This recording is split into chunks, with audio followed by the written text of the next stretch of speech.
আচ্ছা, এখানে হচ্ছে একটা মিথিলা গাড়ি নীলফামারী থেকে ডোমারের দিকে আসতেছিল, আর হলো 10 টাকার একটা ট্রাক, বালুভর্তি ট্রাক, সেটা নীলফামারীর দিকে যাচ্ছিল।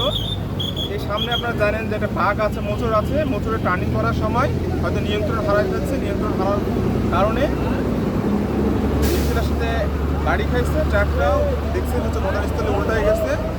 আর এখন আমরা আরও বালি নিচে কেউ চাপা পড়ছে কিনা আমরা দেখতেছি। আমরা দেখে আমরা বিস্তারিত আমরা বড় অফিসার থেকে আবার বিস্তারিত জানাই দেবো। এখন পর্যন্ত কয়জন মারা গেছে? এখন পর্যন্ত আমরা জানতে পেরেছি যে 2 জন মারা গেছে, ঘটনাস্থলে 1 জন মারা গেছে, হাসপাতালে নিয়ে আরেকজন মারা গেছে, 2 জন মারা গেছে। এটা আমরা এখন পর্যন্ত পেয়েছি। আর কোনো হতাহত আর কে হয়েছে কি না হয়েছে এটা আমরা দেখতেছি, ভালো নিশ্চিত আছে। পরিচয় শনাক্ত হয়েছে? পরিচয় শনাক্ত হয়েছে তাদের? হ্যাঁ, জানা গেছে, আত্মীয় স্বজন খোঁজ পাওয়া গেছে, পরিচয় পাওয়া গেছে। ধন্যবাদ। ধন্যবাদ।